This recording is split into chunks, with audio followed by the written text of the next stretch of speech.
Alors, Olivier Trudel, bonjour. Merci d'avoir accepté cette invitation pour le premier discussion on coach. En fait, on essaie de partir une petite vague pour redonner à la communauté volleyball parce que suite à plusieurs écoutes que j'ai faites dans l'Ouest, aux États-Unis puis en France, je trouvais qu'il y avait beaucoup de personnes qui redonnaient avec des connaissances. Puis je crois qu'au Québec, on a des personnes très qualifiées pour également faire la même chose. Puis ben, tu es mon premier invité pour venir parler un peu de toi puis un peu de tout. J'aimerais ça que tu te présentes au début, avant qu'on commence un peu les questions que je vais te poser, puis on va enchaîner ça pendant la prochaine heure. Ben, salut André. J'applaudis l'initiative parce que je pense que c'est quelque chose qui est riche puis que les gens recherchent actuellement étant dans le confinement. Donc, pour répondre à ta question, j'ai une bonne liste de noms de personnes qui sont très bonnes. Je la prête. Mais fait que je suis content d'être ici puis j'espère que ça va être intéressant. C'est une première aussi pour moi de faire un Q&A. C'est pas quelque chose que je fais très souvent. En fait, je ne l'ai jamais fait encore sur une plateforme. Donc, on va voir que ça va donner.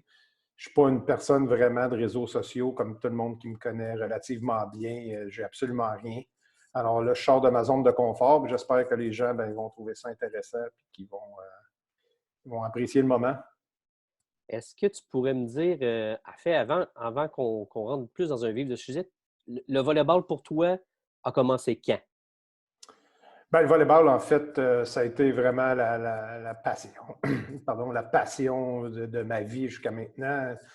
Je, je marchais dans les corridors en secondaire 2, puis j'ai vu à travers les vitres du gymnase du volleyball, je suis rentré voir le coach, puis j'ai dit hey, j'aimerais ça jouer. Puis depuis ce moment-là, en 1986, j'ai plus jamais vraiment débarqué du volleyball. C'est la seule activité que j'ai faite, c'est la seule job réelle que j'ai eue jusqu'à maintenant. Donc, j'ai été très chanceux. C'est en 1988 que j'ai fait mon niveau 1.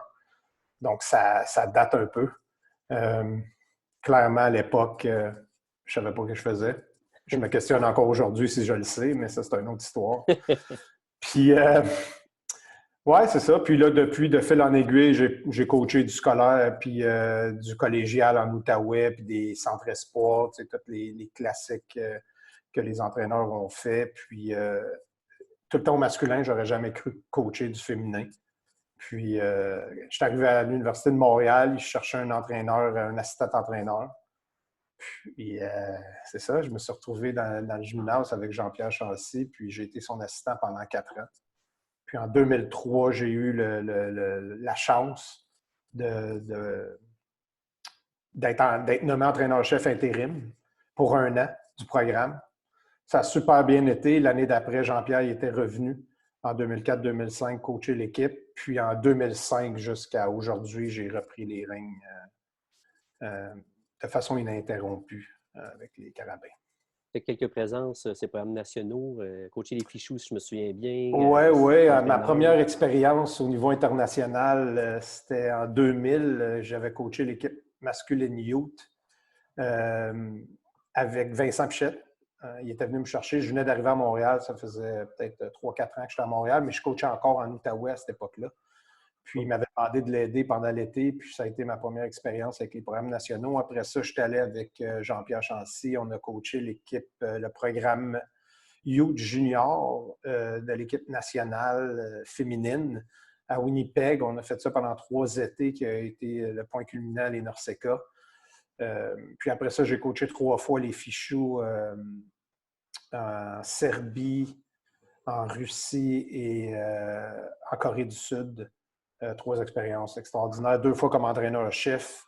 Puis dans le milieu, entre les deux, entre 2008 puis 2015, en 2013, je crois, où j'étais en 2013 ou 2011, je ne me souviens plus. J'étais l'assistant avec Lupo, qui était à l'époque l'entraîneur-chef de l'équipe nationale senior. On était allé là, en fait, avec pratiquement l'équipe nationale senior.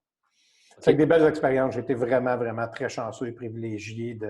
Et à travers tout ça, je veux dire, j'ai été longtemps associé avec le programme juste pour les camps de sélection, pour l'évaluation des athlètes et ou l'évaluation du programme quand on part un nouveau plan quinquennal. Donc, ouais, j'ai été choyé et chanceux.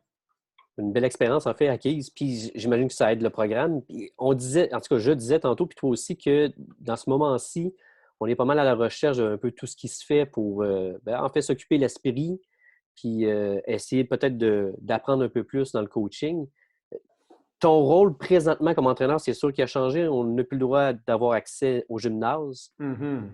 Comment tu le vois avec les athlètes? Qu'est-ce que tu penses qu'on doit faire pour les aider le plus possible à vivre le confinement de meilleure façon? Bonne question. Je pense pas qu'il y a un rôle qui est super établi ou des normes qui sont certaines à suivre là, actuellement, mais j'ai vu une conférence de Patrick Lencioni dernièrement qui était vraiment bon, puis il parlait justement du confinement, puis ça m'a resté dans la tête parce que la catchphrase est bonne, puis il disait, excusez, ça va être en anglais, "It's not time to be effective, it's time to be present." Donc, ce n'est pas une question actuellement d'être bon dans ce qu'on fait et d'être efficace. C'est une question, c'est le temps d'être présent avec nos athlètes. Donc, j'essaie beaucoup d'être présent. Je me suis bâti un plan où est-ce que je les contacte à peu près 2 semaines, 10 jours à 2 semaines de façon formelle. On se fait un Zoom individuel, juste savoir comment ça va. Tu sais, la question la plus importante actuellement, je pense, c'est comment ça va. Puis après ça, ça découle. C'est ça que je commence tout le temps. En fait, je commence toutes mes pratiques avec comment ça va. Mais je pose encore la question, puis après ça, j'essaie juste de les enligner un petit peu plus. Moi, je coach des adultes, c'est un peu différent de ceux qui coacheraient des plus jeunes, mais en coachant les adultes, je pense que c'est très important aussi de leur présenter un plan, même si on veut rester dans le présent. Tu sais, je dis souvent à mes athlètes que l'oxygène de l'anxiété, c'est le temps, c'est-à-dire le passé puis le futur. Si tu veux vivre de l'anxiété dans la vie puis perdre un peu le contrôle, si tu te projettes dans ces deux périodes-là, soit le futur ou le passé, tu es très prompt à vivre de l'anxiété. C'est l'oxygène de l'anxiété, en fait. Donc, je veux essayer de rester présent beaucoup avec elles, puis de savoir comment est-ce qu'ils vont, comment que ça va dans leur journée, qu'est-ce qu'ils font bien, qu'est-ce qu'ils font mal, qu'est-ce qu'ils trouvent dur. Mais en même temps, j'ai un plan. J'ai un plan avec eux autres où est-ce que il y a un plan plus classique, normal, qui est le plan de la préparation physique. Là, ils font beaucoup de la préparation physique chez eux. Ça demande des adaptations, des façons de faire différentes. Je leur ai envoyé un plan pour tout l'été en termes de comment on va faire ça, mais je l'ai tweaké beaucoup dernièrement avec un mot, je pense, qui est super important, qui est l'autonomie et la créativité, dans le sens où il faut qu'on amène les athlètes qui sont isolés actuellement à développer des sentiments d'autonomie qui sont un petit peu plus élevés que d'habitude. La prise en charge n'est pas la même. C'est que j'essaie de favoriser beaucoup l'autonomie des athlètes dans leur façon de s'entraîner. Il y a des moments dans le calendrier, j'ai séparé les 8 prochaines semaines en différentes phases qui passent d'une à l'autre de façon différente un peu. La première phase, c'est vraiment autonomie complète. La deuxième phase, c'est en fait une autonomie individuelle. La deuxième phase, c'est gérer individuellement. La troisième phase, c'est une autonomie collective. Puis la quatrième phase, c'est une gestion collective. C'est-à-dire que chacune des semaines peuvent être un de ces 4 facteurs-là qui demandent un travail un petit peu différent aux athlètes. Des fois, on va s'entraîner tout le monde en groupe avec le staff. Ça serait exemple la collectif géré. Mais des fois, autonomie collective, c'est ils s'entraînent tous ensemble, mais il n'y a aucun staff. C'est qu'on veut vraiment qu'ils prennent charge un petit peu plus puis qu'il y ait un lead. C'est la même chose au niveau individuel. Des fois, on les gère puis des fois, ils sont restés complètement à elles-mêmes. C'est qu'on a changé un petit peu les plans comme ça pour les amener à être un petit peu plus autonomes que d'habitude. Puis je pense que ça les a sécurisés beaucoup dans le moment présent de voir que c'est assez bien clairement défini de semaine en semaine. Puis après ça, moi, je me suis prepare for the worst, hope for the best, right? C'est que j'ai aussi préparé une phase 2, qui est toute une phase d'entraînement individuel, trouver toutes les choses qu'on peut faire chez eux ou dans sa cour en termes d'entraînement, de peut-être même aussi aller chez elles si on va pouvoir. Là, tu vois, ça se déconfine un peu. On va aller donner des entraînements individuels en personne aux athlètes dans les endroits où ils sont. Puis ça leur a parlé beaucoup. Tu sais, de savoir que je vais prendre mon char, mon sac à ballon, puis là, on va aller frapper 200 balles à ta droite, juste pour travailler ton dig à droite, exemple. Juste savoir, Olivier, tu n'as pas de joueuse qui habite dans le sud française? Oui, bien, j'en ai, c'est sûr que je ne vais pas aller à Rouyn-Noranda. Ah! Ça, c'est sûr, c'est Annie Jo, je l'adore, mais ça va être plus compliqué, celle-là. Mais pour celle que c'est possible, puis pas trop loin, là, je parle. Puis, tu sais, on va faire peut-être aussi, ils ont une couple de surprises qui les attendent aussi, que je pense qu'il va vraiment les stimuler, puis on va essayer de faire des types d'entraînement, de meilleure compréhension tactique de la game, mais de façon, tu sais, à distance, ou par Zoom, dans ce type-là. Là. Que je ne veux pas dire là maintenant parce que. Des fois qu'il l'écouterait avant. Oui, c'est ça. Fait que la créativité est importante dans ce que tu fais présentement pour les aider. Oui, puis j'essaie vraiment d'amener des affaires qui sont plus dans qu'est-ce que je contrôle aujourd'hui, en ayant le big picture pour essayer de les rester dans le moment présent beaucoup, mais qui sentent aussi qu'ils sont très soutenus et accompagnés dans cette période-là. Là. Je pense que ça, c'est super important. Ouais, peu importe le niveau, je pense que c'est une période en fait, que personne n'a vécu. Oui, c'est ça. Puis, j'ai aucune idée si ma méthode va fonctionner bien ou non. Là. Je veux dire, je suis dans l'inconnu comme tout le monde, là, mais c'est que j'ai vraiment essayé. Puis, en fait, c'est que j'ai 3 phases. La première phase, c'est vraiment la phase entraînement, comme d'habitude. On prend pour acquis que ça finirait début août, puis on commencerait la saison. Si on ne commence pas la saison, la phase 2 va embarquer où il y a les petites surprises de développement tactique, puis d'intelligence, puis de compréhension de son sport. Puis s'il y a la 3e phase, ça va être de l'entraînement individuel chez elle. Ça, c'est un peu le big picture que je leur ai présenté au dernier Zoom d'équipe. Est-ce que dans l'autonomie, tu parlais d'autonomie individuelle, collective aussi, là, où elles doivent s'entraîner collectivement sans staff, est-ce que tu vois toujours les mêmes leaders prendre le dessus ou ça laisse la porte peut-être à certaines joueuses qui étaient moins leaders de prendre ce lead-là qui est vacant? Je ne parlerais pas de leader, je parlerais plus d'intérêt. Je veux dire, tu peux être un très bon leader, mais tu n'as pas un intérêt particulier pour l'entraînement physique. Donc, tu sais, je veux dire, je ne pense pas que c'est un bon terme, mais il y a clairement certaines personnes qui se distinguent par le fait qu'ils aiment vraiment ça, s'entraîner. Puis je prends l'exemple d'une des joueuses, une de mes joueuses qui s'appelle Rosalie. Elle a fait un Zoom à chaque jour où est-ce qu'elle s'entraîne. Elle invite toutes les autres joueuses de l'équipe à venir s'entraîner avec elle. Puis c'est elle qui a tout monté le programme. Ça n'a rien à voir avec notre préparateur physique. Puis elle fait les Zooms, puis elle a tout le temps quelques filles. Puis tu sais, je ne m'aurais jamais attendu à ça parce que je ne le savais pas qu'elle avait un intérêt aussi prononcé pour ça. Puis elle, tu vois, je lui ai augmenté un petit peu ses responsabilités dans l'été après y avoir jasé, de prendre un lead un petit peu plus important à ce niveau-là parce qu'elle a un intérêt pour ça puis elle est très, très bonne à le faire. Donc, on met à profit les intérêts et les talents de tous et chacun. Puis, quelqu'un d'autre qui peut être un super bon leader sur le terrain ou en entraînement comme tel de volleyball, mais qui se porte moins bien à l'intérêt de faire des entraînements physiques sur Zoom. C'est qu'on développe, pas on développe, mais on découvre des nouvelles qualités. Oui, c'est intéressant d'avoir découvert ça. Dans une période où on découvre presque rien, en fait, on y va au jour le jour. Vraiment, vraiment intéressant. Oui.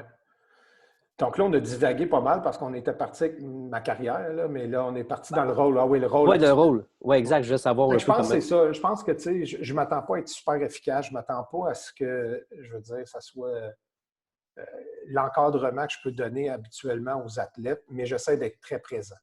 D'être très présent, puis de jaser avec eux autres, puis d'avoir vraiment des moments X où je prends le temps de leur parler. Puis même si c'est des adultes, hein, c'est important encore.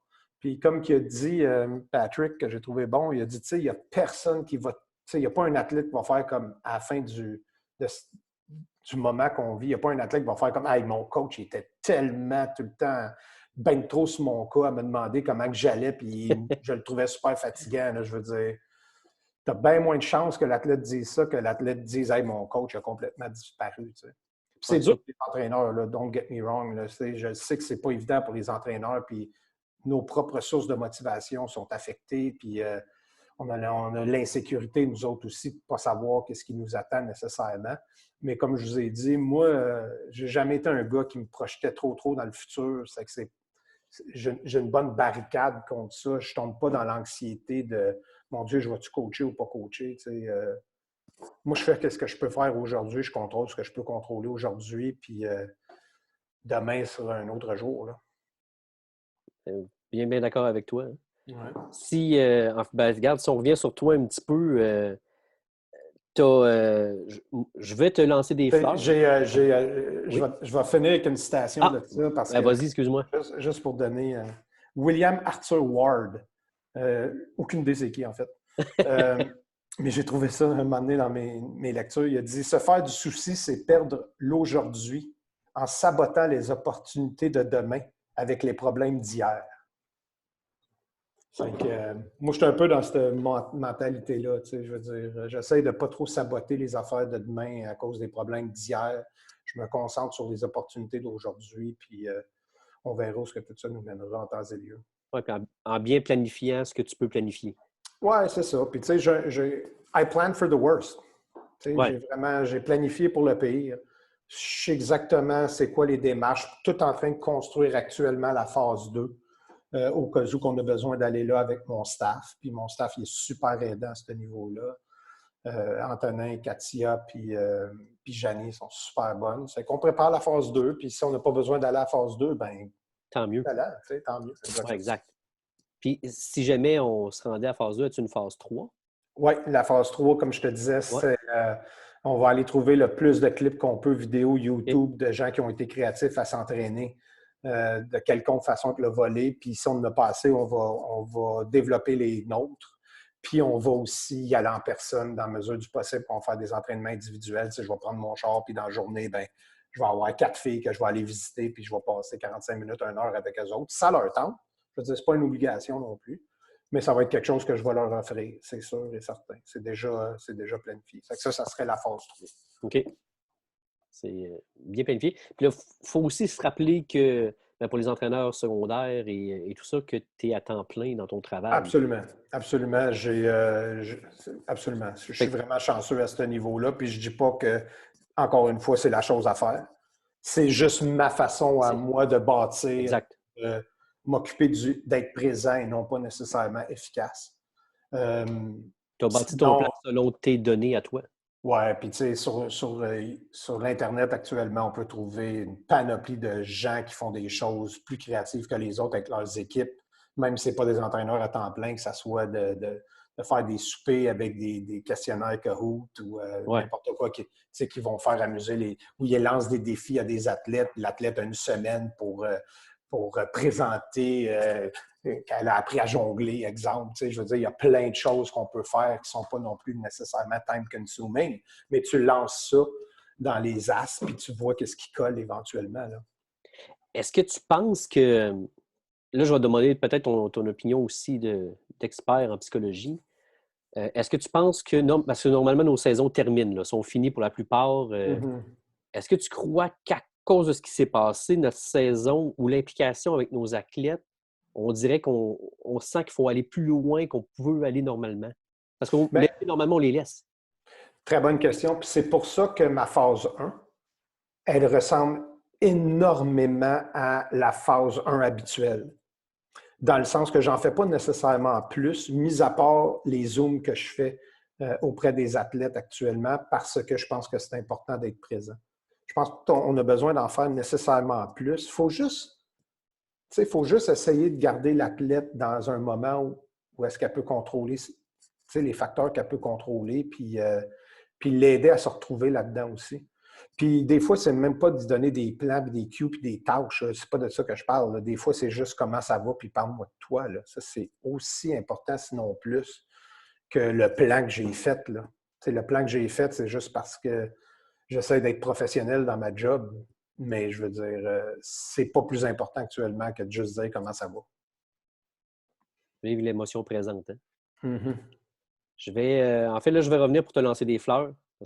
Puis je sais que tu n'aimes pas vraiment ça. Ouais. Mais parce que j'aimerais ça que tu nous parles un peu de tes souvenirs, puis peut-être nous parler de ton meilleur moment au Canadien, parce que tu es allé à 14 fois sur 15 ou 15 sur 16, là, tout dépendant de son compte, ton année de Mm-hmm. transition, ce qui est Mm-hmm. exceptionnel et c'est une Mm-hmm. chance que tu as. Bon, tu travailles très fort pour. Est-ce que tu as une histoire qui te revient vraiment en tête, un des meilleurs moments que tu as vécu dans soit un provincial, un Canadien, puis que tu aimerais partager? Écoute, chaque Canadien, en effet, tu sais, j'en ai fait 15 sur 16. J'ai été très, très, très chanceux et opportuniste par moment de pouvoir me qualifier pour le championnat canadien, puis d'avoir un succès relatif au niveau provincial. Puis chaque fois que je suis allé au championnat canadien, ça a été une expérience extraordinaire. On a eu la chance de finir dans le carré d'as peut-être la moitié des fois ou à peu près 7-8 fois, je dirais, 6-7-8 fois, je suis plus sûr, dans le carré d'as. C'est qu'on a quand même tout le temps bien performé. On a eu des médailles là-dedans, c'est sûr. J'ai plusieurs histoires qui sont vraiment exceptionnelles. C'est drôle parce que là, tu m'as ramené en 2003, puis le premier championnat canadien que j'ai fait en 2003, c'est un des très beaux souvenirs parce qu'on était à ce moment, je ne sais pas si on l'est encore aujourd'hui, mais à ce moment, on était l'équipe la plus jeune à jamais savoir qualifier pour le championnat canadien. On avait 9 recrues sur 12 joueuses. Puis on a réussi à aller au championnat canadien en 2003. Puis ça, c'est quelque chose que j'ai tout le temps trouvé qui était extraordinaire. Puis je pense qu'à l'époque, même, Danick Soro, il coachait avec moi, il a coaché 1 an avec moi, puis il était là, puis c'est qu'on a eu du vraiment bon temps ensemble, puis on a développé une belle amitié à ce moment-là. Effectivement que tu as eu du bon temps. Mais ça a été vraiment un beau moment, le premier, parce que, tu sais, aussi, c'est le premier. Il y a un autre moment où on avait fini l'année sans aucune défaite dans la Ligue. Ma seule saison parfaite au Québec que j'ai jamais faite. On était super, super fort. Puis, on s'est fait planter le premier match au championnat canadien. On était ranké 1 au pays, puis on a perdu contre la 8e place, qui était Alberta, mais qui n'était pas une équipe de 8e place. Puis, ils jouaient chez eux, puis les blessures étaient revenues. Puis, on a presque fait le plus beau comeback de ma carrière, que j'ai jamais vu, en fait, je pense, dans le sport que j'ai coaché. On perdait 20-5, je pense, dans le 3e set. On est remonté à 23-23. Puis on l'a juste manqué. Puis le vent avait complètement tourné, mais il était too little, too late. T'sais. Mais dans le vestiaire, les filles, les 5e années qui étaient dévastées puis que leur carrière était terminée, les 5e années, ils ont dit à tout le reste du groupe, ils ont dit « Hey, les filles », puis tout le monde braillait, puis tout le monde sait que c'était fini. Puis les 5e années, ils ont dit si on n'est pas capable de gagner une 5e place, les filles, vous ne serez jamais capable de gagner la première. C'est que retroussons-nous les manches, puis allons-y à fond. Puis j'ai rien eu d'autre à dire après ce court discours-là d'une finissante. Mais je savais à ce moment-là que le programme avait gravi de quelques marches au niveau de la culture de l'équipe puis de comment on allait se présenter puis qu'on allait fighter à travers les années parce qu'il était rendu avec une culture riche à l'intérieur de l'équipe, là, je pense. Ça, c'est des souvenirs, puis il y en a d'autres, là, mais c'est les 2 premiers qui me viennent en tête. Est-ce que tu sais à peu près quelle année pour la 5e place? Bon, là-dedans, je vais dire 2010. Peut-être la moitié du parcours ou un petit peu moins que tu coachais, là? Oui, c'est ça. Je suis pas mal sûr que c'est 2010. OK. Fait que là, ça t'a pris ce temps-là pour que ta culture, vraiment, tu te dises « Ouais, là, c'est implanté. » Ben, c'était la première fois que je voyais vraiment un leadership à l'intérieur des joueuses qui prenaient un moment émotif excessivement difficile à gérer pour les athlètes. Puis c'est eux qui se l'ont approprié et qui ont décidé de donner la direction à l'équipe. Ça, j'ai trouvé ça très, très, très, très fort. T'sais, ils vont faire ça dans des moments normaux, là, mais je veux dire, de faire ça quand ton rêve est brisé et ta carrière est finie, c'est ça ton message que tu dis à toutes les filles qui restent et qui vont encore jouer. J'ai trouvé ça pas mal fort. Puis le message que le recrue reçoit l'année après, puis l'année, elle va le transmettre. Puis, ouais. Puis tu sais, j'ai encore des choses qu'on fait dans le gymnase qui découlent de cette époque-là. Que peu importe les filles qui ont roulé et qui sont venues et parties, c'est jamais resté comme, par exemple, tu sais, quelque chose de super simple que probablement plein de monde font, là, mais s'il y a une balle qui tombe au sol dans notre gym, dans un entraînement, puis il n'y a personne qui y va, tout le monde y va. On arrête le drill, tout le monde va à terre 2 fois, tout le monde se lève parce que c'est impossible que tu ne joues pas une balle qui tombe à terre sans que quelqu'un tombe à terre.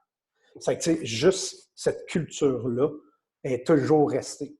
Puis je dis rien, c'est pas moi qui fais comme aller à terre. Là, je veux dire, il y a une balle qui est frappée, la fille hésite, personne n'est allé au sol, toute l'équipe va au sol.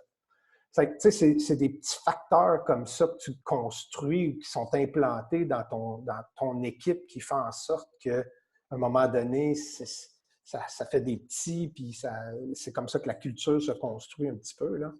Puis je dis pas que la culture ne doit pas changer. Je pense que la culture d'une équipe change à chaque année, puis ça va Ça se dépendre. modifie. Ouais. C'est ça, elle se modifie, tu sais, mais c'est ça. Ça, c'était comme le beginning, là, ou le début de les athlètes qui commençaient à vraiment mettre du leur, puis qui est tout le temps resté. C'est qu'on a j'ai plein d'exemples comme ça. Tu sais, les filles finissent un match, puis à chaque fois qu'on gagne ou qu'on perd, ils se rassemblent tout de suite après avoir donné des mains, puis font une espèce de ouf, une espèce de cri avec un mouvement de bras qui n'a aucun rapport. Mais ils continuent à faire ça depuis 10 ans. Là, puis, tu sais, je sais pas, c'est plein de petits facteurs comme ça qui bonifient la culture de fonctionnement d'une équipe, je pense. Puis là, on parle d'un moment joyeux, en fait, c'est quand même des bons moments. Cette année, c'est un moins bon moment. Tu es rendu sur place, tu as rebroussé chemin. Mm-hmm. Tu as d'autres choses à gérer émotionnellement aussi de tes finissants de tout ça. Est-ce que comment ça s'est passé, tout ça? Ah ben ça a été excessivement difficile. La fin de championnat, on est arrivé là, puis on était rendu sur place. C'est qu'on pensait vraiment qu'on allait le jouer. Là, puis jeudi soir, 16 heures avant notre game, du lendemain, on s'est fait dire que le tournoi est annulé. Mais là, il y a un shift. Je veux dire, j'ai rassemblé l'équipe, ça a braillé, les finissantes. Là, je veux dire, j'ai annoncé l'équipe, je leur ai dit allez faire vos valises. J'ai gardé mes finissantes dans ma chambre avec le staff. Puis là, on a fait une bonne braille collective. Là, je veux dire, les filles, là, ils ont pleuré, puis on les a beaucoup réconfortées dans la mesure du possible. Mais mon cerveau, il a shifté vraiment vite là, avec... j'ai dit, OK, il faut qu'on parte de là. J'ai tombé dans un mode logistique organisationnel. Puis j'avais un staff qui était là avec moi, William, qui est notre nouveau coordonnateur sportif. Il est allé directement à l'aéroport. Puis attendez-vous les grues en arrière? Oui, mais c'est correct. Oui, c'est correct. Oui, là, il y a une grue qui passe chez nous. On t'entend bien pareil. OK. C'est que lui, il est allé directement à l'aéroport. On a pu ramener les filles le lendemain matin à 7 heures, toute l'équipe, staff inclus, sur le même vol. Bonne chose parce que notre vol original de lundi est annulé. C'est que ça aurait été plus compliqué. Puis le lendemain, c'était le confinement total au Québec le 13 mars. Donc, ça a été vraiment dur, mais en même temps, la perspective fait en sorte que c'est plus facile pour les athlètes de comprendre que c'était plus gros que juste le sport, là, ouais. Quand tu vois toute la réalité de tout le monde qui se confine. Là. Ça reste un deuil à gérer pour les athlètes qui terminent surtout. Oui. Pas, Mais je veux dire, on a quand même eu le privilège de s'y rendre, puis on a eu une très belle saison. C'est qu'on a pu jouer une saison complète, c'est que ça, c'était le fun. Puis, ouais, c'est juste, ça finit raide. Oui, c'est ça. Ça finit sans l'espoir parce que, écoute, on regardait le ranking puis on se disait, ouf! Mais c'est facile à analyser, là, le ranking. Tu regardes, écoute, on a gagné, là. C'est évident, là, on a gagné. Il y a 8 équipes qui ont gagné le championnat national. J'ai parlé avec tous mes collègues qui sont tous comme « Ah, cette année, on était tellement prêts! » On a tous le même discours. Je pense que l'avantage qu'on avait cette année, c'est que les équipes de l'Ouest s'éliminaient un peu dès le départ. Ouais, ça nous donnait une opportunité après de médailles. Oui, mais tu sais, je veux dire, l'Ontario, ça faisait 2 ans de suite qui est en finale et où gagnait le championnat canadien. On les rencontrait en demi-finale si on se rendait là. Dalhousie, c'était une équipe de 5e année qui avait perdu en 5-7 la bronze l'année passée contre Alberta. Je veux dire, il n'y avait pas de push-over. Il n'y avait rien de garanti. Mais l'équipe était prête.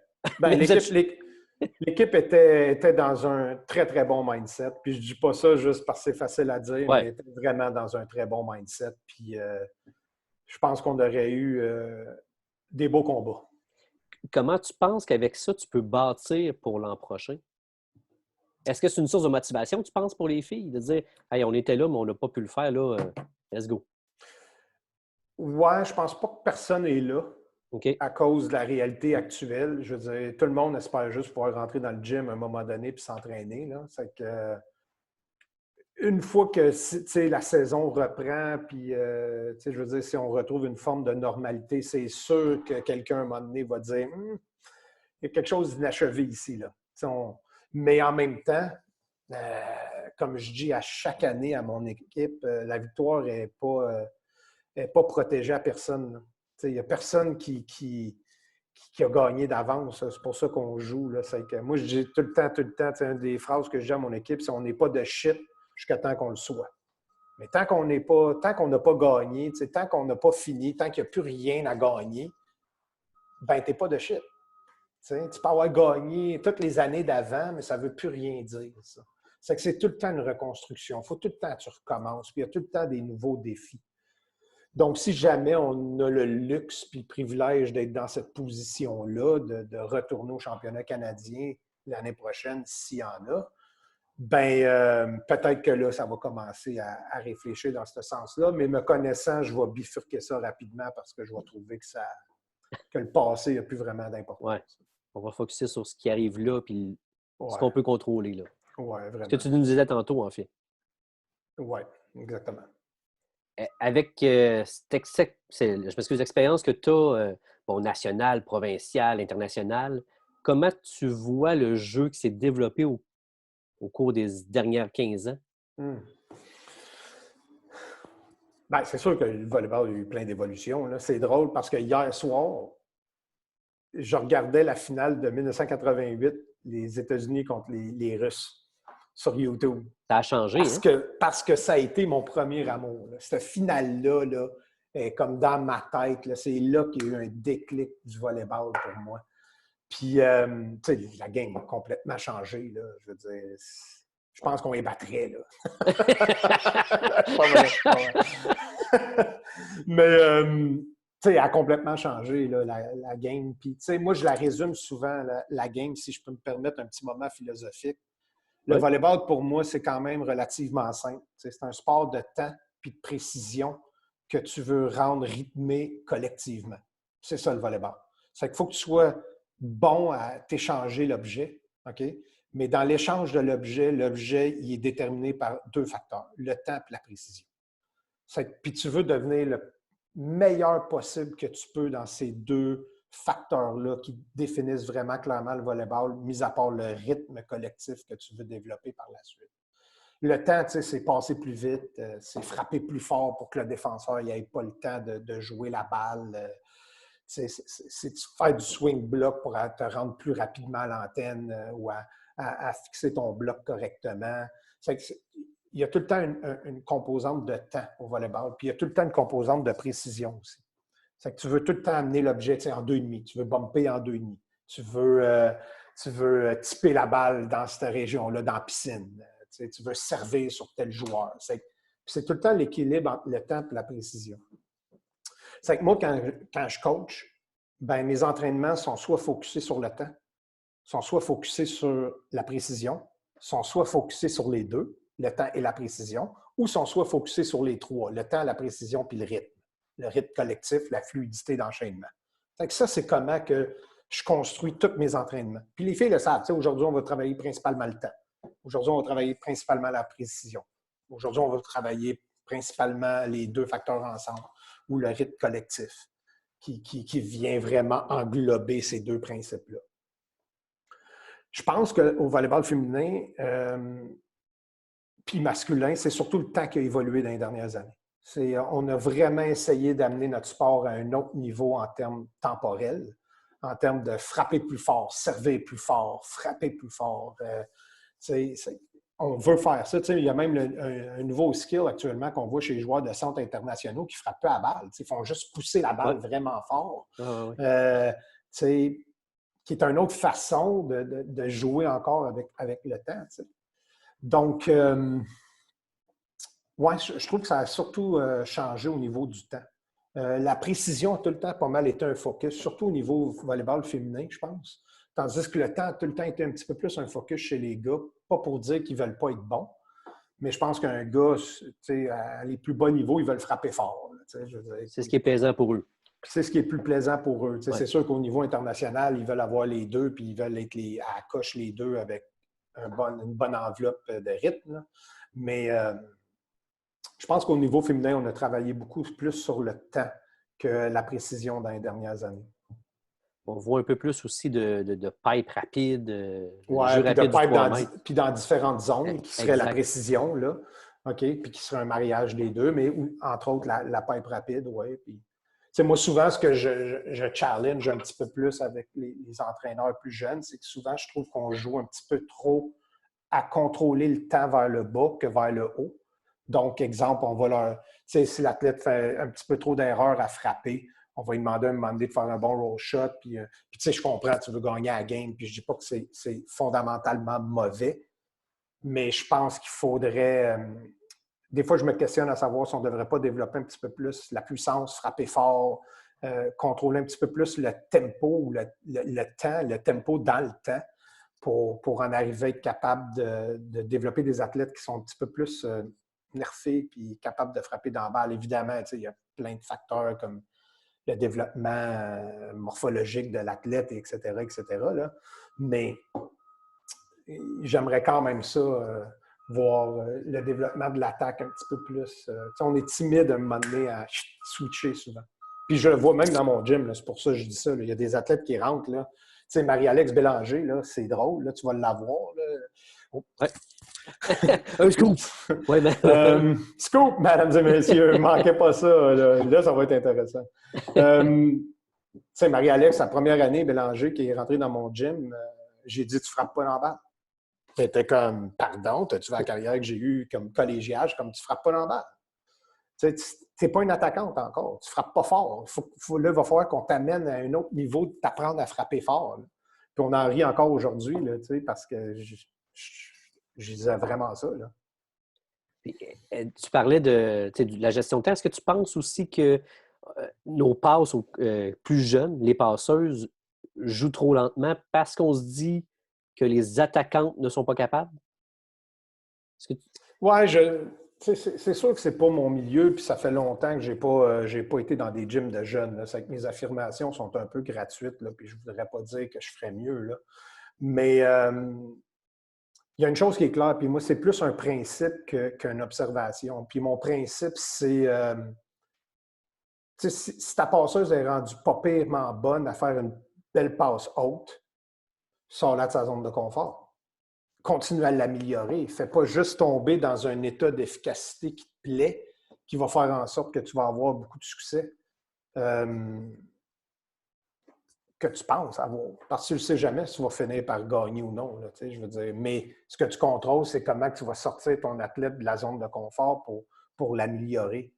Puis ça, ce principe-là, pour moi, il est beaucoup plus fort, il est beaucoup plus important que le principe de juste garder le même type de passe. Puis moi, je travaille avec des athlètes plus vieilles, mais je veux dire, ça se fait aussi à un plus bas âge. Moi, je laisse beaucoup de place à la créativité. Là.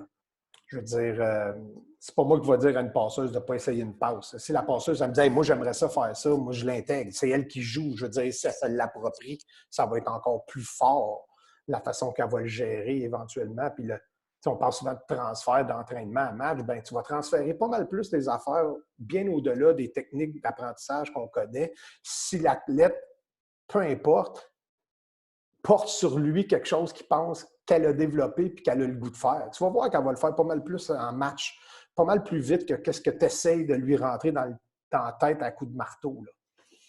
Ça fait du sens ce que je fais. Qu'est-ce que je dis? Là? Question de confiance un peu de l'athlète aussi, là, en même temps. Ben, tu sais, la confiance, c'est le nerf de la guerre. Hein? C'est clair. Est-ce que, les filles et les gars regardent beaucoup de matchs maintenant internationaux et tout ça. Est-ce que tu penses qu'il y a aussi une transposition à faire entre le niveau de jeu qui s'améliore ou qu'on joue plus vite parce qu'on essaie de limiter? Vois-tu une je pense que l'avantage qu'on a, c'est de réaliser le possible. C'est quand tu regardes les meilleurs athlètes au monde, si on ne pouvait pas les voir, on ne saurait pas que c'est possible de faire une pipe rapide. Je veux dire, si on ne l'a jamais vu, on ne le saurait pas. Mais là, maintenant, les hommes internationaux, surtout, ils font tellement de pipes rapides que tu le sais que c'est rendu possible. C'est que le vidéo rend l'impossible possible, ou rend le très dur réalisable parce que tu vois que tu vas pouvoir le faire un jour, bien, le vidéo devrait être aussi utilisé de façon efficace, puis le meilleur modèle, c'est soi-même. C'est que si tu regardes, si tu montres tout le temps des clips des meilleurs au monde, l'athlète ne va pas nécessairement s'identifier à ça. Elle va plus le regarder avec un intérêt de spectacle. Mais si tu veux vraiment amener ton athlète à cheminer, trouve un modèle qui est beaucoup plus proche. Là, moi, si je coachais des 15 ans, je montrais des vidéos de filles de 15 ans, beaucoup plus que des vidéos internationaux. Mais des vidéos de filles de 15 ans qui font peut-être quelque chose qu'on essaye de faire un peu mieux que nous. Là, tu vas aller chercher l'athlète à se dire, OK, je vais travailler bien plus pour ça. Parce que le modèle est beaucoup plus proche de sa réalité. Là. Qu'est-ce que tu penses du modèle NCAA versus québécois quand un athlète de 17 ans qui rentre au cégep, ils ont 17 ans aussi en première année NCAA. Est-ce qu'ils sont trop loin de notre réalité? Comment tu perçois ça? Non, je pense pas qu'ils sont trop loin de notre réalité. Là. Je veux dire, il y a 300 programmes, mais plus, peut-être aux États-Unis ou proches. Je veux dire, c'est sûr que les 5-10 meilleures équipes NCAA, ils rivalisent probablement avec notre équipe nationale senior, pour ne pas dire qu'ils battent des fois. C'est que c'est peut-être pas eux autres que tu vas regarder, mais il y a plusieurs équipes qui sont de notre calibre ou sinon très inférieures. Tu sais, moi, j'ai eu, encore une fois, le privilège de faire plusieurs tournois aux États-Unis, puis j'en ai gagné plusieurs. Là. Puis pas des petits. Là, quand on est allé à l'Université du Pacifique, c'est une grande organisation, ça, dans le volleyball féminin. Puis on a gagné le tournoi là-bas à San Francisco. Personne ne s'attendait à ça. Là. Donc, je ne pense pas que le modèle de la NCAA est à ce point supérieur au nôtre. Il l'est en termes de nombre. C'est sûr que tu vas trouver des meilleurs athlètes quand tu as 300 programmes versus 39. Mais c'est sûr que les tops, c'est différent. On est allé il y a quelques années faire un tournoi au Nouveau-Mexique, puis on a joué le Nebraska quand ils venaient de gagner le championnat canadien. Puis nous autres, ça faisait littéralement une pratique, une journée qu'on pratiquait avant de partir. Puis eux autres, ils étaient rendus à la fin de leur saison préparatoire. Ouais. Ça n'a pas été chic, là. Ça n'a pas été chic. Mais, belle expérience. Définitivement. Est-ce que la shape des joueuses et des joueurs peut changer? Bon, on a des joueuses un petit peu plus petites, de petits gabarits au Québec, je crois, présentement, si on se compare au niveau national dans tous les programmes. Est-ce qu'une fille qui regarde une attaquante ou une centrale de 6 pieds 8 versus elle qui en mesure 6 pieds, est-ce que ça peut lui désavantager? Il faudrait qu'elle regarde je ne sais quelqu'un pas de si ça plus de va sa être shape? désavantagé comme tel. Il ne faut pas faire non plus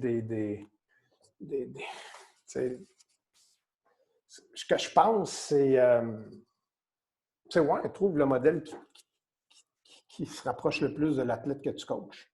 Si ça ne peut pas être elle-même, Ouais. de visionner elle-même l'athlète. Mais les athlètes qui se regardent trop par vidéo peuvent amener d'autres types de problèmes pour moi qui me chicotent. C'est que je ne suis pas un énorme fan de la technologie, mais ça, c'est une autre discussion. Fait que la technologie, tu n'en as pas beaucoup. Des caméras en gymnase? Tu filmes un peu? Non. Non. Très, très rare que je filme.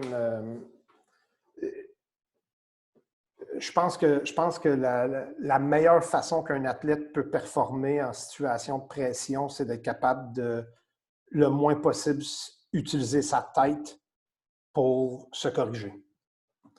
Ce qu'on sait, puis là, ça serait une très longue discussion, là, mais on veut le moins possible que l'athlète pense à frapper sa balle plus haute quand elle joue au volleyball. Là. Quand tu commences à penser à te corriger techniquement en situation de match, tu rentres dans une spirale très, très, très dangereuse qui peut t'amener vers la contre-performance. Donc, je ne veux pas amener les athlètes à trop s'évaluer mécaniquement.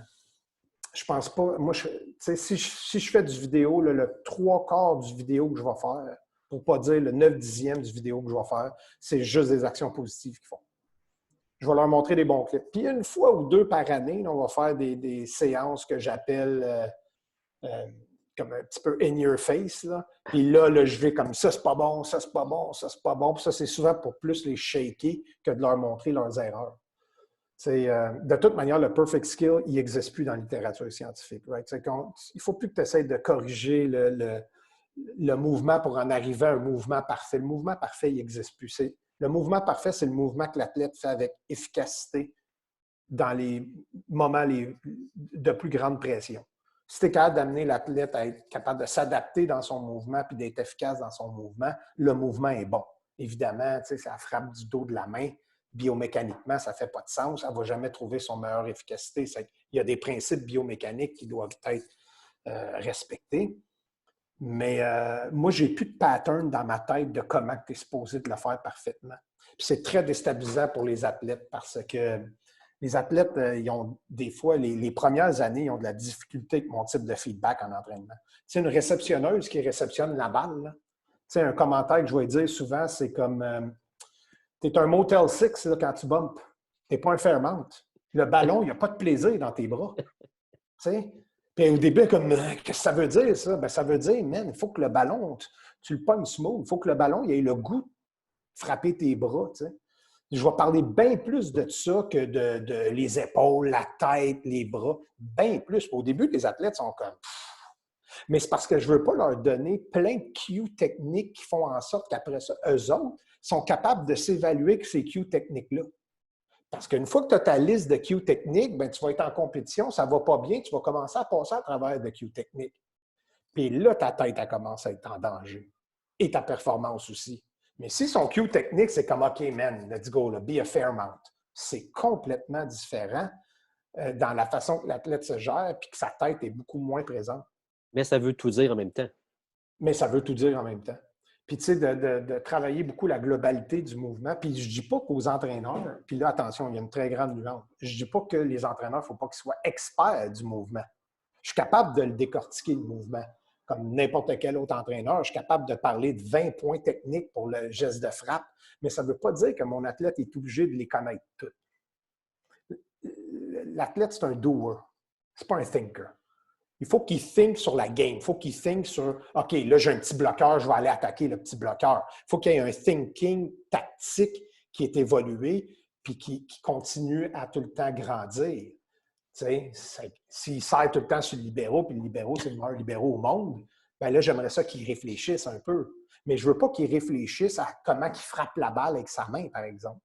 C'est qu'en entraînement, si on est tout le temps en train de les coacher avec des points techniques très, très, très précis, bien, on développe une tête très, très, très précise qui peut déraper en situation de compétition, surtout en situation de pression. C'est qu'on veut essayer d'éviter ça le plus possible. Est-ce que quand tu bâtis tes exercices, étant donné que là, le point technique, tu essaies de moins leur en parler, tu bâtis un exercice en te disant, OK, en faisant ça, je suis pas mal convaincu qu'elle va réussir à faire le bon geste technique sans que j'aille expliquer. Bien, ça, c'est la clé. Ça, c'est la clé. L'entraîneur, je pense qu'on a quelques grandes responsabilités en tant qu'entraîneur. La première responsabilité, c'est comment on construit nos éducatifs et comment on construit nos entraînements. Ça, c'est une science et un art en soi. Moi, je ne suis pas un gars qui prend aucun drill dans les livres. Jamais. J'ai peut-être ouvert un livre de volleyball pour un drill 10 fois dans ma vie. Sauf que j'ai beaucoup de temps pour penser au volleyball. Si tu finis de travailler à 4 heures puis tu donnes un entraînement à 4h30, puis il faut que tu fasses ton transport, bien, je comprends qu'à un moment donné, tu as besoin de drill. Mais dans ma réalité à moi, je construis toutes mes drills en fonction de l'objectif que je veux. Donc, puis des fois, mes drills fonctionnent, des fois, mes drills ne fonctionnent pas. Quand ils ne fonctionnent pas, j'échange. Mais il faut que tu sois capable de construire tes éducatifs en fonction des objectifs dominants que tu as de ton entraînement. Moi, je n'ai jamais plus qu'un ou deux objectifs par entraînement. Ça, c'est la première grande responsabilité. Ce qui vient avec cette responsabilité-là, c'est d'empêcher la monotonie en entraînement en faisant tout le temps le même type d'entraînement avec tout le temps la même linéarité. C'est-à-dire, tu commences avec un échauffement, tu commences avec un block training, tu commences avec quelque chose, puis tu finis tranquillement pas vite vers du jeu. Il faut que tu sois capable de mêler tout ça ensemble pour éventuellement amener l'athlète à être très, très facile à s'adapter aux différentes conditions d'entraînement que tu lui donnes. En fait, c'est que ça, c'est la première grande responsabilité. La deuxième, c'est comment tu agis toi en entraînement. Puis là, je reviens à ta question. C'est quoi le type de feedback que tu vas donner? Puis c'est quoi la logique en arrière de ton feedback. Moi, je contrôle dans mon cahier le nombre de feedbacks que je veux donner par entraînement, la variabilité de mon feedback, puis aussi la distribution de mon feedback. C'est que je veux juste m'assurer que, selon moi, je donne le type de feedback approprié. Puis plus j'avance dans l'année, moins j'en donne. Parce que plus les solutions proviennent d'elles, plus c'est eux autres qui vont se corriger. Puis là, moi, je vais guider beaucoup plus. C'est qu'à vers la fin de l'année, là, au mois de janvier, là, moi, souvent, je suis le même dans le fond du court, puis je regarde l'entraînement, puis je parle très, très, très, très peu. Puis c'est très déstabilisant pour les athlètes au début, versus en début de saison, je vais donner beaucoup plus de feedback. Ça, c'est vraiment la deuxième grande responsabilité. Puis si on revient à la construction de tes entraînements, ben, tu sais, il y a 3 grandes choses que tu veux contrôler. Tu veux contrôler l'environnement, tu veux contrôler les tâches qu'ils ont à faire, puis tu veux contrôler l'individu dans l'environnement. Quand tu contrôles ces 3 facteurs-là, c'est là que tu commences à bâtir des entraînements qui sont beaucoup plus forts. Exemple de contrôler l'environnement, je vais rentrer les antennes d'1 mètre dans le terrain parce que là, je veux travailler la pression de l'attaquant contre du bloc. C'est sûr que si je coupe le filet de 2 mètres, les bloqueurs sont pas mal plus souvent là, stables, que s'il faut qu'ils couvrent l'ensemble du terrain au complet. Ça met beaucoup plus de pression sur l'attaquant d'être bon. C'est que là, je viens de contrôler l'environnement en rentrant les antennes.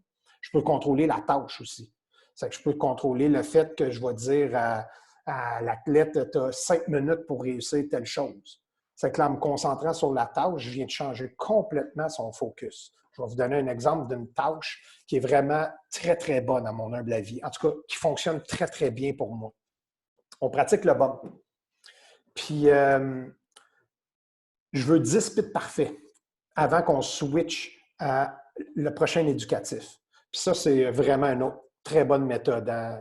Win, shift, lose, stay, là, c'est un principe vraiment bon. Hein? C'est ton éducatif, une fois que tu le réussis, tu passes à l'éducatif suivant. C'est que je vais dire à mon groupe, hey, je veux qu'on fasse 10 pits sur le pit avant de passer au drill suivant. Mais il y a un twist. Le pit numéro 6, c'est quand tu es rendu à 5 pits, il faut que ton prochain service, le 6e, il soit sur le pit. S'il n'est pas sur le pit, tu retombes à 3. C'est qu'à un moment donné, dans le drill, tu as une obligation d'être parfaite. Tu as une pression de comme si c'est 24-22 pour l'adversaire. Il faut pas que tu manques ton bump. Là. C'est que là, les athlètes, ils bumpent 1, 2, là, ça leur prend 20 services pour se rendre à 5. Mais quand ils sont à 5, le prochain serve, il faut qu'ils pitent. Ça change complètement le mindset, ça. Et juste à cause que j'ai géré une petite parcelle de tâches. C'est que là, ça, c'est un exemple de comment tu vas gérer la tâche. Puis après ça, tu peux gérer l'individu. Tu peux mettre l'individu dans certaines contraintes qui vont faire en sorte qu'il va s'entraîner différemment juste par ce que tu lui obliges de faire. Exemple facile, je vais dire à mon attaquante d'aile, on est dans un drill, je vais dire « Hey, tu restes en 4, tant aussi longtemps que tu ne fais pas 2 fois la même shot. » C'est que là, si elle frappe la ligne, elle ne peut pas refrapper la ligne.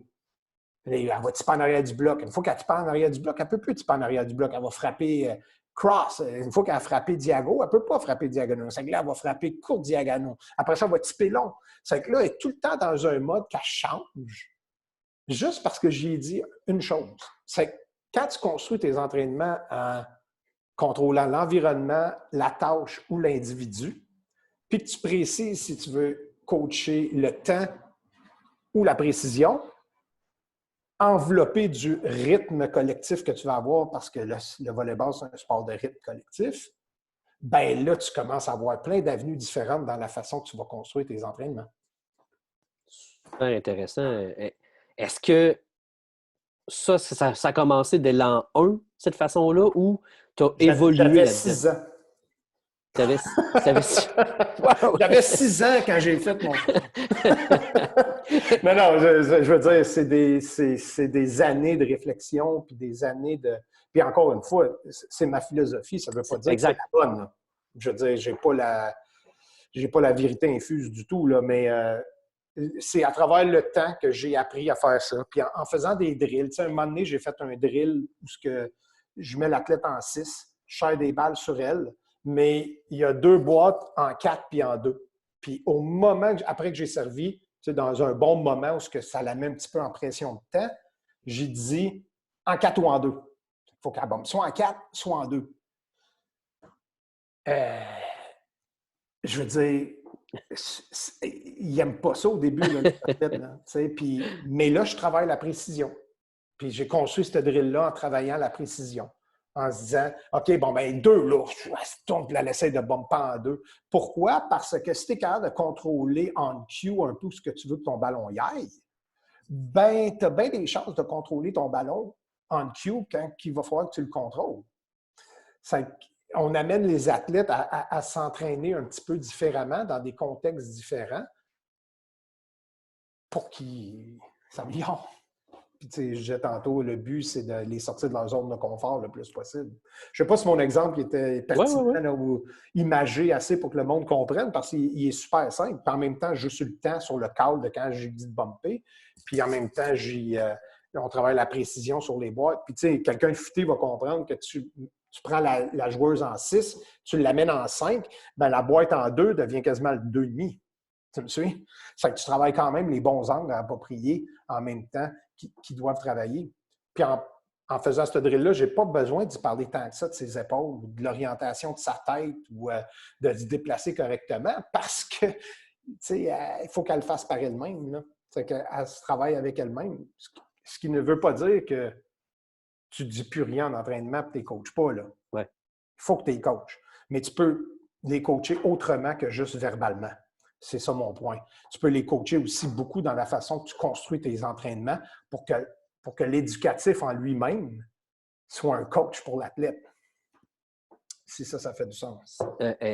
J'avais cette discussion-là, en fait, avec Normand Bouchard, qui a coaché longtemps un peu collégial universitaire. Puis il me parlait de cette façon-là en Chine de coacher où le jeune apprend par lui-même. Et je l'ai essayé avec mes enfants la première fois. 2 cibles, une à gauche, une à droite. Je lançais à la balle, puis je disais envoie-le dans la cible à gauche, envoie-le dans la cible à droite. Puis par elle-même, elle y allait.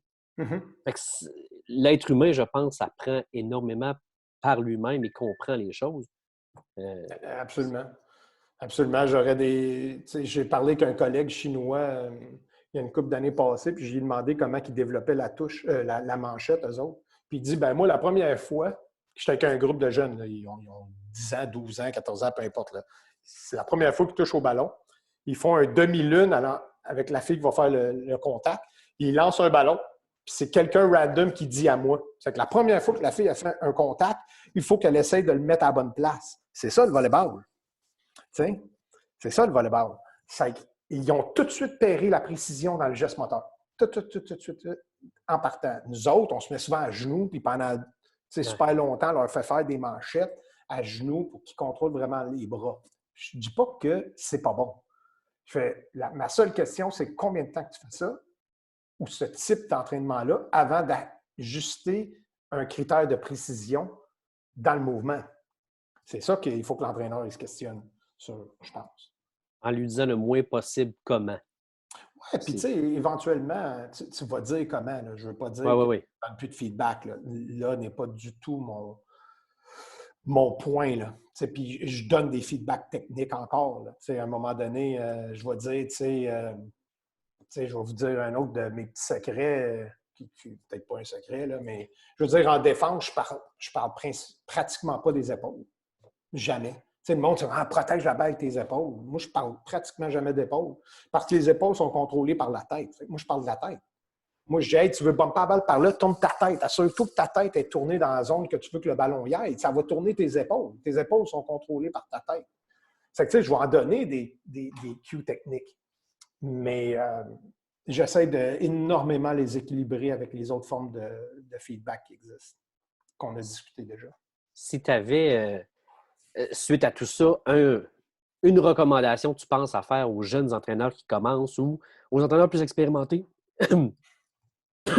désolé, aux entraîneurs plus expérimentés qui coachent une équipe Benjamin, cadette, juvénile, ce serait quoi le cue, tu penses, majeur qu'il faut qu'ils intègrent rapidement en entraînement? Change it up. Change it up. Un des 5 principes les plus importants qui sont sortis de toutes les sciences de skill acquisition, d'habileté motrice, c'est change ce que tu fais. Fais pas tout le temps la même affaire. Change it up. Prends le temps de juste construire à un moment donné différemment un petit peu tes mêmes éducatifs. Amène un twist au niveau de l'environnement, au niveau de la tâche, au niveau de l'individu, dans les contraintes que tu lui dis de faire, pour en arriver à sortir l'athlète de sa zone de confort. Mais en même temps, essaye d'aller chercher tout le temps un bon cue de précision. T'sais. Assure-toi que, tu sais, le nombre d'athlètes qui arrivent chez nous, puis c'est pas un blâme, okay? C'est pas un blâme, il y a plein de raisons beaucoup plus importantes que le niveau de compétence des entraîneurs au niveau inférieur à moi, là. Mais tu sais, j'ai plein d'athlètes qui rentrent, qui ont de la misère à faire une touche. Qui ont de la misère à faire une bonne touche clean pour avoir une frappe. Puis c'est un geste de base, moteur. J'ai des athlètes qui rentrent, font des manchettes, puis ils n'ont pas les bras égales. Il y a un bras qui est plus haut que l'autre. C'est sûr qu'elle ne contrôle pas le ballon. C'est beaucoup plus compliqué, là. Ouais. Change it up, mais en même temps, si tu as un critère de précision, ton critère de précision va amener aussi de précision dans le geste moteur éventuellement. Parce que pour que le geste moteur soit précis, pour qu'il ait la précision, il va falloir que ton geste moteur ait une précision aussi. Fait que juste en amenant des critères comme ça, ben, ça va faire évoluer, je pense, l'athlète. Mais change it up, puis coach-les. Il faut que les athlètes soient coachés. C'est vraiment un beau privilège qu'on a comme entraîneur de pouvoir passer du temps au quotidien ou quelques fois par semaine avec les athlètes. Assure-toi qu'ils en ont pour leur argent. Si tu as 5 minutes pour préparer ton entraînement, ben, tu n'as pas le droit de ne pas prendre les 5 minutes pour préparer ton entraînement. Si tu en as 1h30 comme moi je prends 1h30 par jour pour faire mes entraînements, ben, prends le 1h30 que ça te prend par jour pour faire ton entraînement. J'imagine que tu t'écris tes entraînements aussi pour avoir une continuité de... C'est sûr. Tous mes entraînements sont écrits. Tous mes entraînements quotidiens sont écrits. C'est sûr. Ben, tu sais, puis ça, je veux dire, j'ai mon plan annuel, j'ai mes microcycles, toutes mes semaines d'entraînement sont écrites avec ce que je voudrais faire dans l'année jusqu'à la fin de l'année. C'est sûr que les semaines changent, mais j'ai mon ossature complète de base de l'évolution que je veux que mon équipe aille. Puis après ça, tous mes entraînements sont écrits.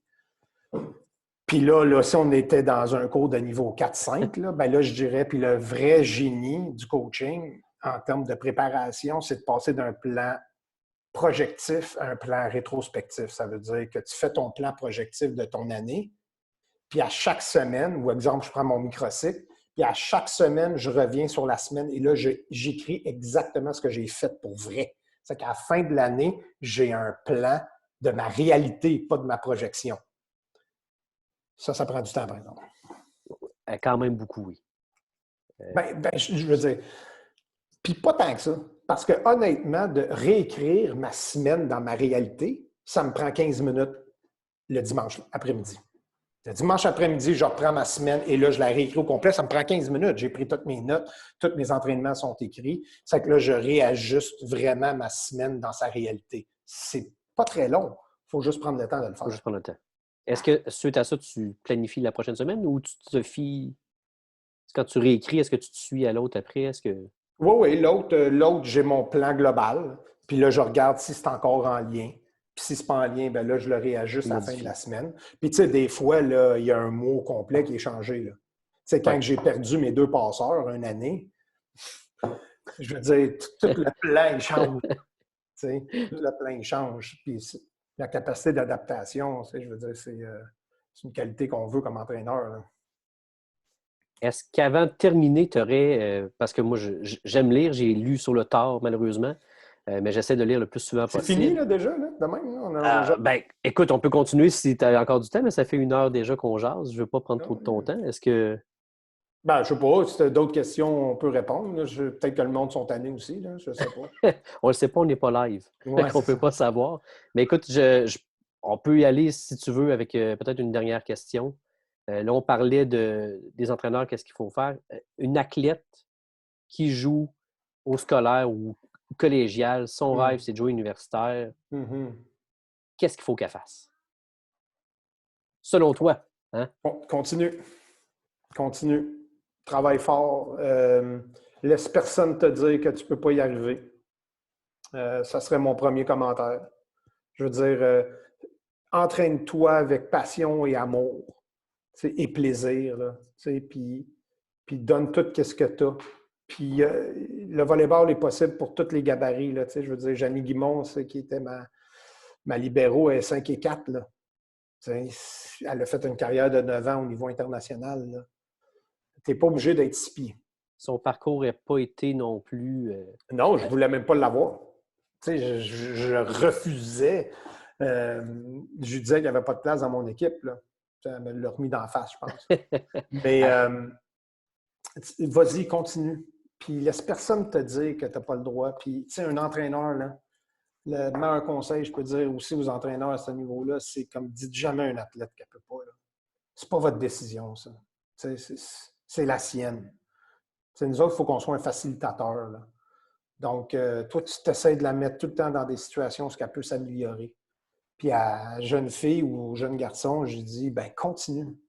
Puis laisse personne te dire que tu ne peux pas. Parce que dans la vie, là, un autre principe que je crois beaucoup et que je dis souvent aux athlètes, c'est dans la vie, il y a plein de monde qui vont te dire que tu ne peux pas.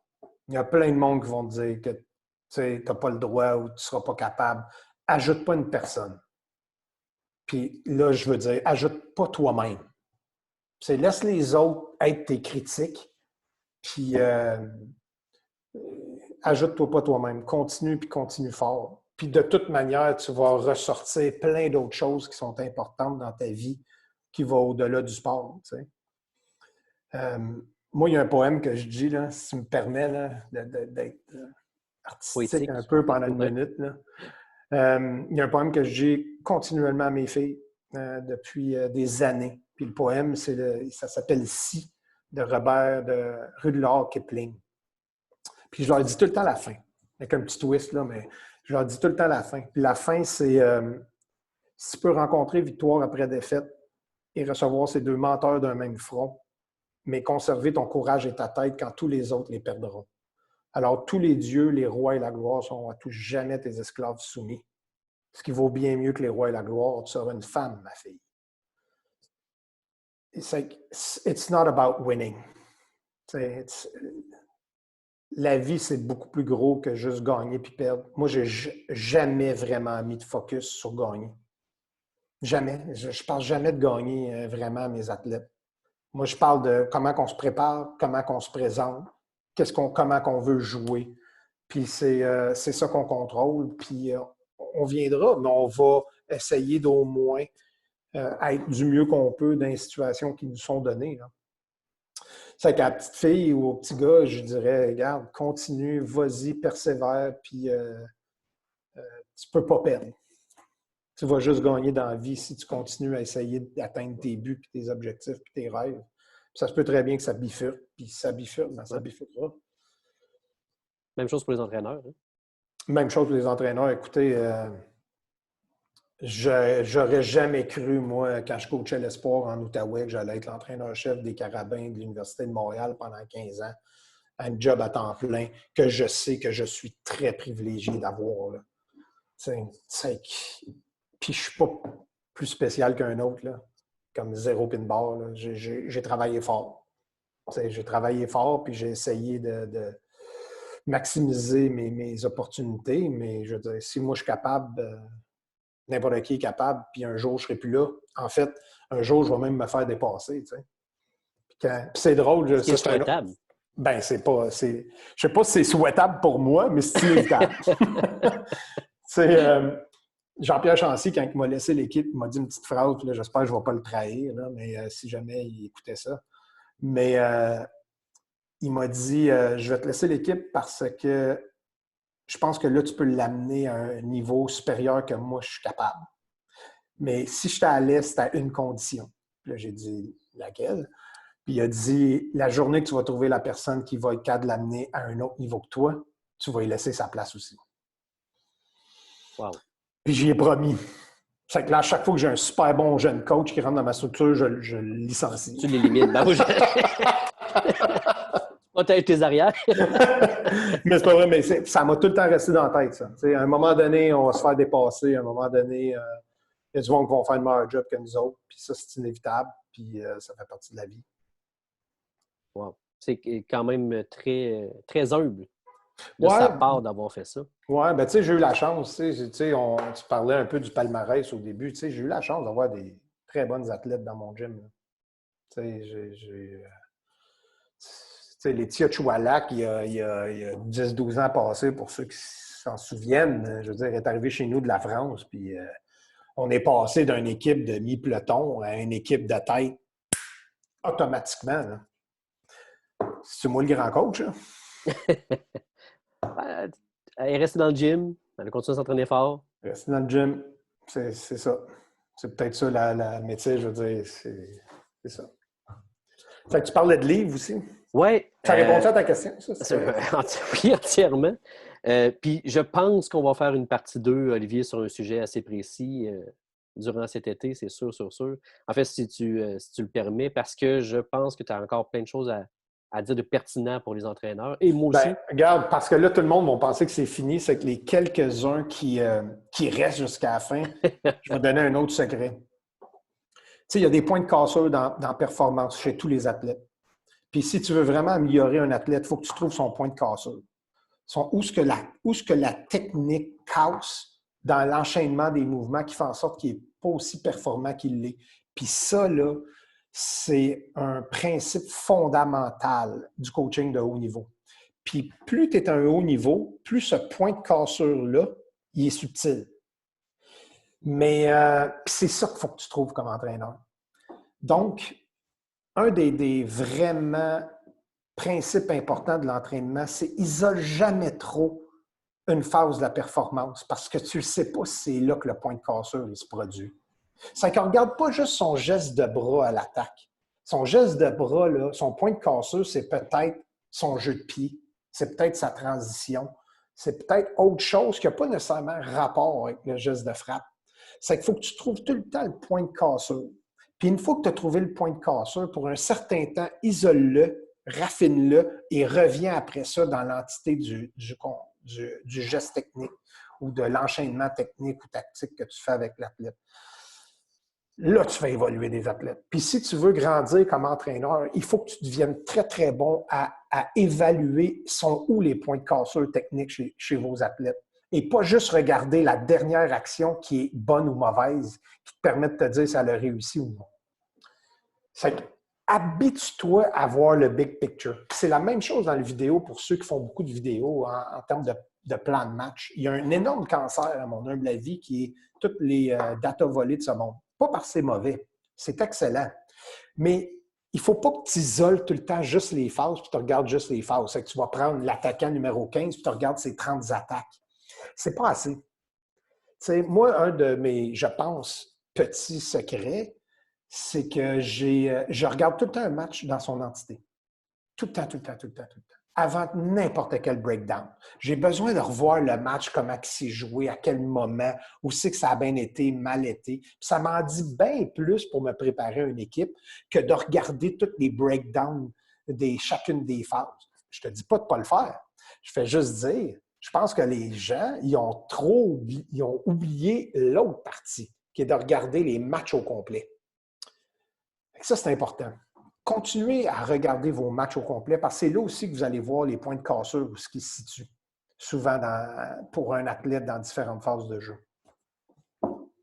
C'est un sujet que je vais réaborder. On va faire un autre scoop avec Daniel qui fait du data volé avec les équipes nationales féminines. Oui, encore une fois, là, je répète, je ne dis pas que c'est mauvais. Exact. Je vais juste dire qu'il y a de voir l'ensemble. Je pense qu'il y a une culture qui s'est développée de juste regarder ça. Puis que c'est suffisant. Mais ça ne l'est pas.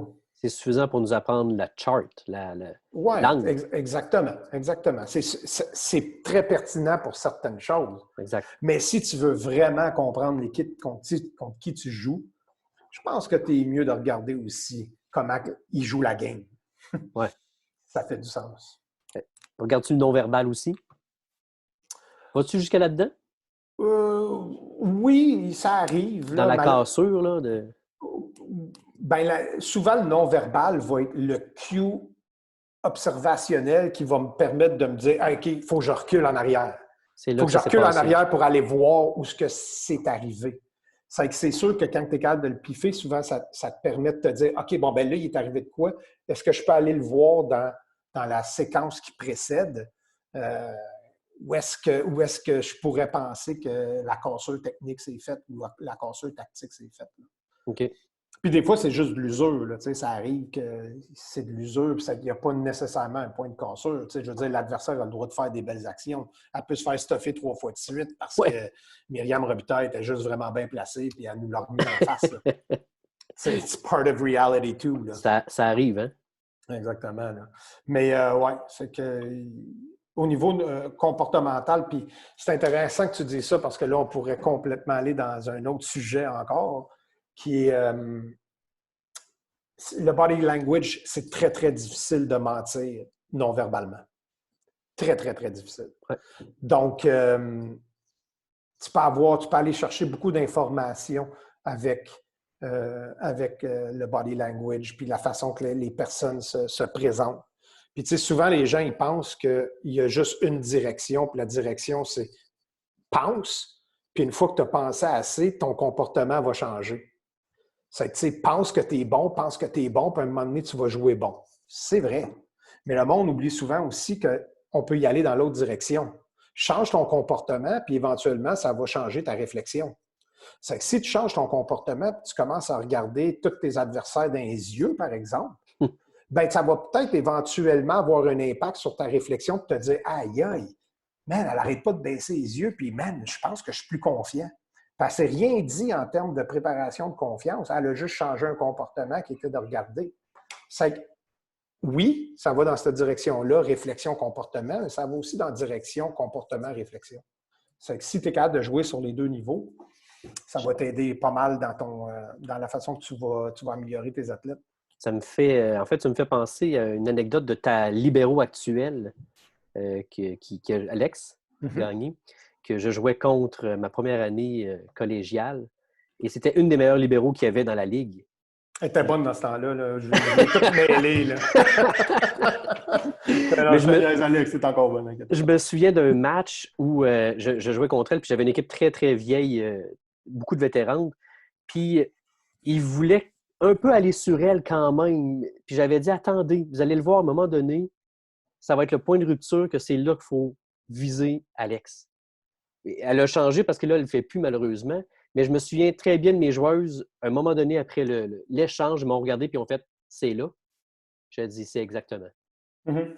Fait que le non-verbal est très, très, il peut être très Absolument. fort, en fait. Très d'accord. Écoute, 100%. Comme j'ai dit, c'est bidirectionnel. Puis, ouais, ça gère, les comportements gèrent beaucoup plus la tête qu'on le pense.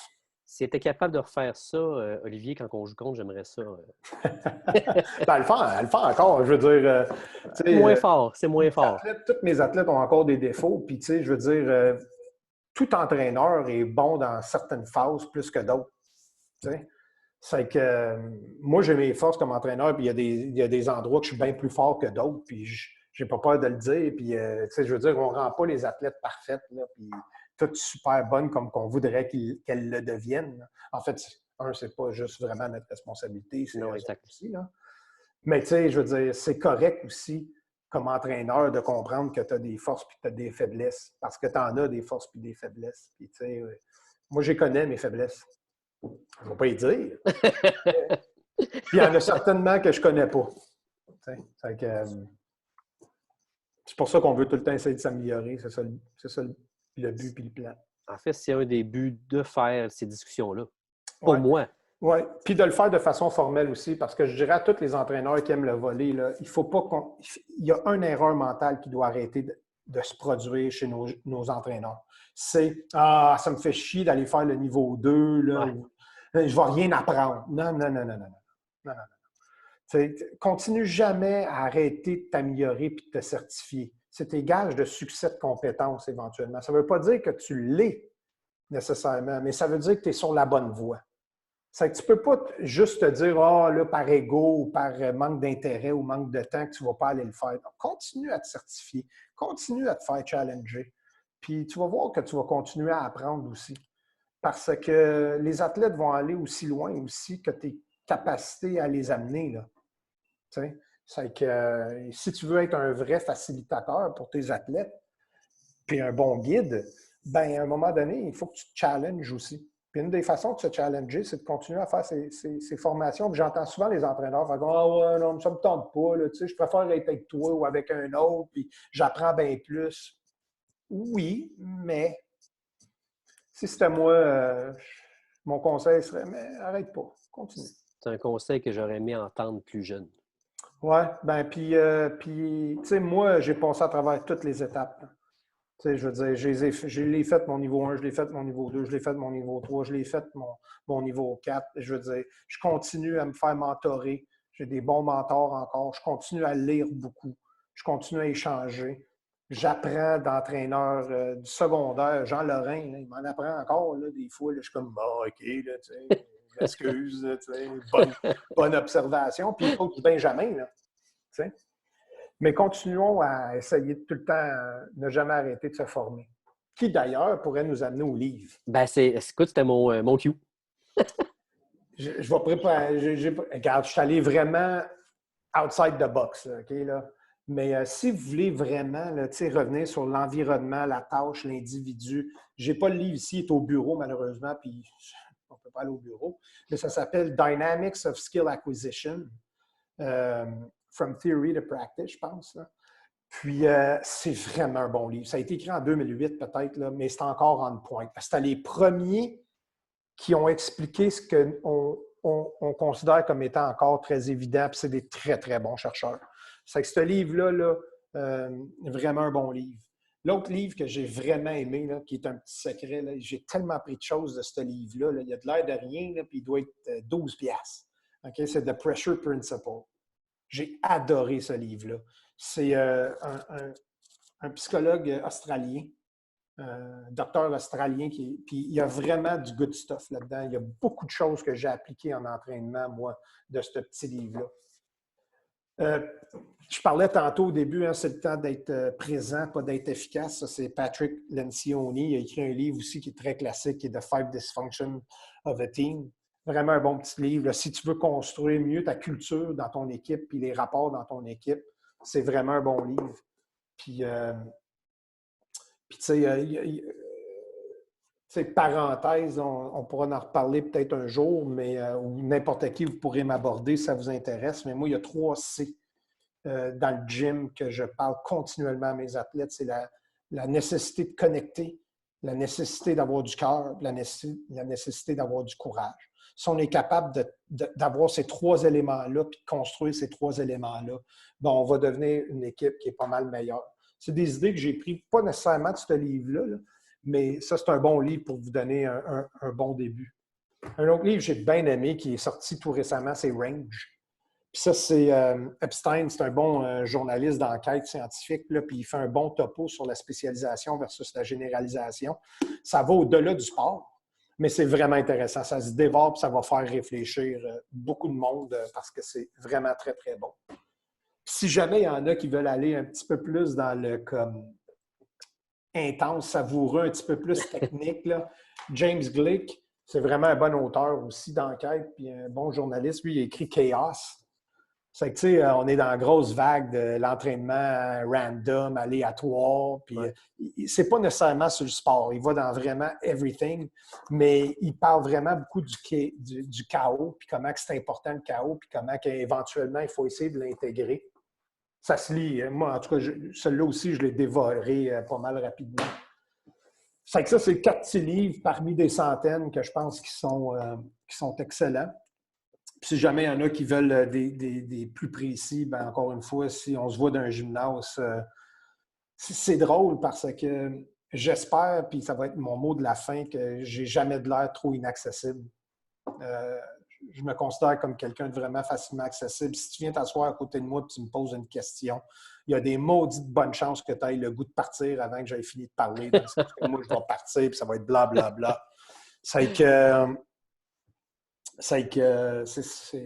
N'hésitez pas, venez me voir, on va se parler. Puis on est tous là dans la même communauté pour essayer de s'entraider. Puis si je peux mettre ma petite goutte dans le verre d'eau, ben, ça va me faire plaisir de contribuer.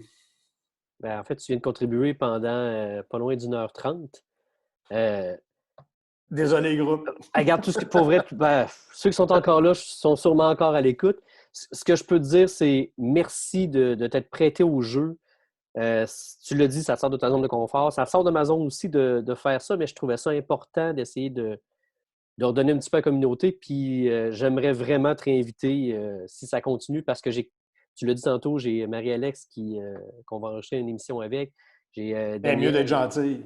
Je vais lui dire que tu vas l'écouter, fait qu'elle risque de l'être. Fait que j'en ai quelques autres de même qui vont s'enregistrer durant l'été, mais j'aimerais vraiment ça faire une partie 2 avec un sujet de ton choix cette fois. Puis que tu me dises. Ouais, puis tu sais, si jamais le monde, je ne sais pas comment ça fonctionne, mais ils peuvent aussi donner des suggestions, puis on ira avec les plus populaires. Tu sais, ça peut être n'importe quoi, là. Avec grand plaisir. Ben, ça va être sur la page YouTube Discussion entre coachs. Il va y avoir une page Facebook aussi. Bon, tu n'es pas dessus, mais on va te trouver un lien pour que tu puisses trouver et voir tout ça. Cool. Olivier, merci encore, puis bon déconfinement qui va commencer un jour à Montréal. Merci à vous autres, puis tout le monde va être en sécurité, vous et vos proches. Définitivement. Merci encore. Merci, Bye bye. au revoir.